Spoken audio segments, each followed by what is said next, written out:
Walshy walks on a double four, finishes the job. Surf no longer up for Wayne Mardle. It's Mark Walsh who's through to the last 8 here in Frankfurt,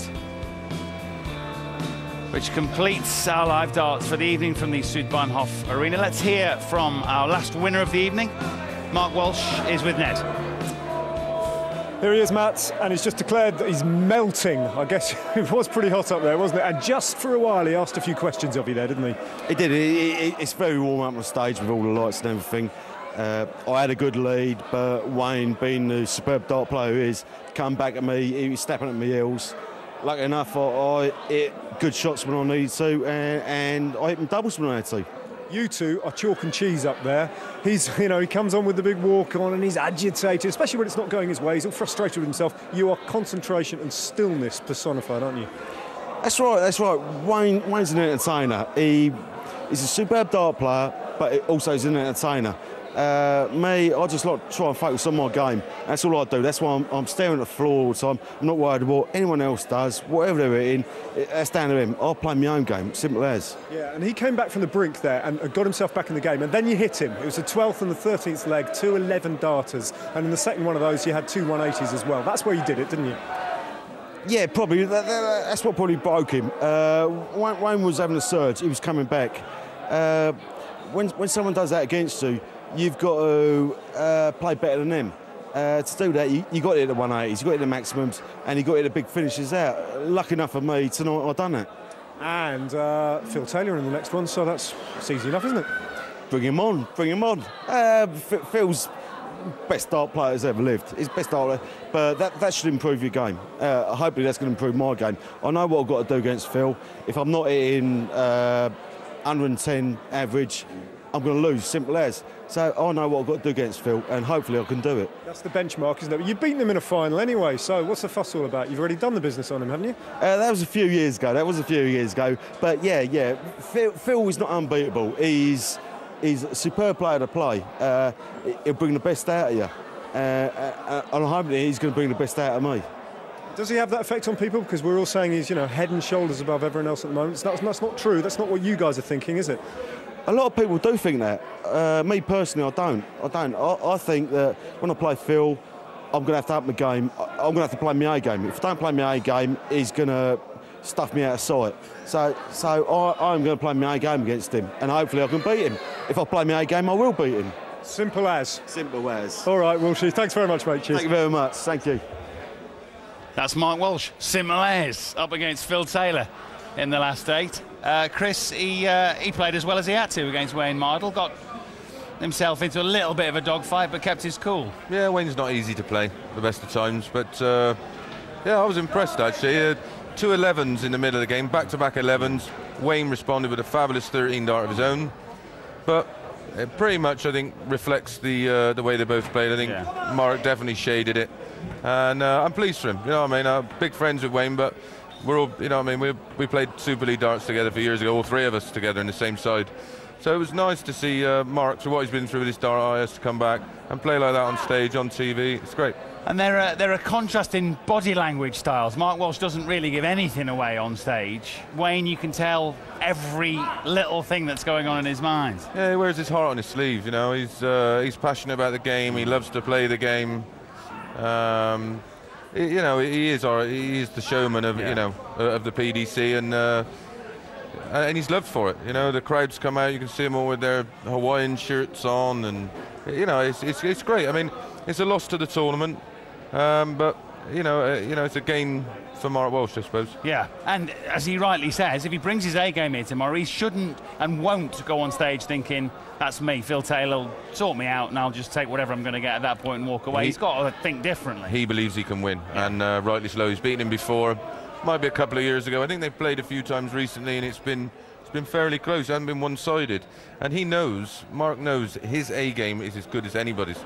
I mean, we can see he scores well, he finishes well, his all-round game, his temperament superb, never drops his head. You wouldn't know if he was 10-0 up or 10-0 down. Yeah. And that's a big part of this game, and especially when you're playing Phil. because he's going to hit you with everything early doors. Yeah, okay, thank you very much, Chris. We look forward to that tomorrow. We're going to look back now. It's an interesting encounter, a round 2 match from earlier in the day. This is Robert Thornton, the Scot, up against a local favourite here, Mensur Suljovic, German-speaking, Austrian-based, Serbian-born. We're going to have a look at it with Suljovic leading by 6 legs to 4. And in the commentary box for this one were Steve Beaton and John Rawling. Robert Thornton is a man under a bit of pressure. He cannot afford to lose this leg, and he desperately needs to pull one back against the darts. He's 6-4 down. He was 9-2 on favourite, remember, to win this match. You know, a little wager on him at those sort of odds, you'd be feeling just a little bit nervous now. Yeah, this leg could be the crucial one. This could turn the whole game, this one. 43. Thornton, who's averaging over 93, but just can't get that break back at the moment against the darts. Yeah, very close in the averages, isn't it? 93 apiece. Thornton lost his momentum, didn't he, after the last break? Maybe he can come out now, and it's going to be Suljovic who struggles. I don't know. Nervous time for his fans. So Thornton needs to stay in that treble. And does. No check out though yet.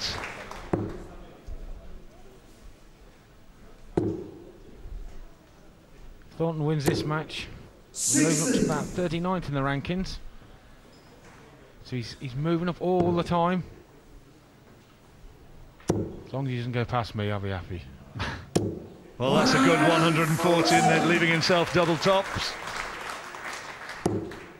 Mile ahead in this game, isn't he? And this is the leg he needs as well. 43. Could this be the turning point? Double top. Double top keeps him on course. Then he's got to strike back, hasn't he? That's a good finish. That's on his own darts. Now he tries to win back. Tries to get back the advantage that Suljovic still holds. Good start for Suljovic. 2 good darts. Only had the 180 so far. Robert Thornton in this match alone has had 6. Twice he had them back to back, didn't he? Yep.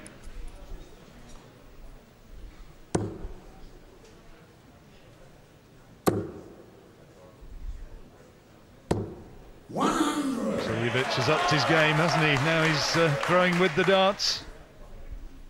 Just needs to hold his throw every time he throws first. 3 more times, and the match is his. 140. Stayed on the 20s. That first one looked a little bit loose. And Suljovic is back in there again now. He's going to try to squeeze another one in. No, went for the ball. Now that gives Thornton a glimmer of hope. That was not good. More like it. Oh, unlucky. That is unlucky. Yeah, there's times for bounce that, and that was not one of them. So 167. Needed the treble first though. Coming downstairs now.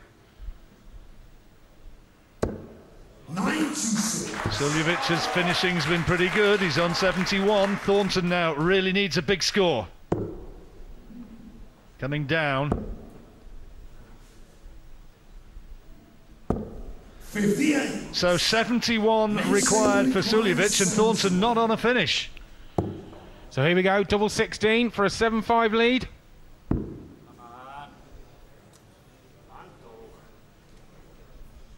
Trying to compose himself. Missed that by a long way. 55. That was nearer. But Thornton, well, he can't get out here. No, Suljovic is going to be back. Thornton needs to put a bit of pressure on him here though. And not doing it. Still needing 118. Suljovic then. Double 8 for 7-5.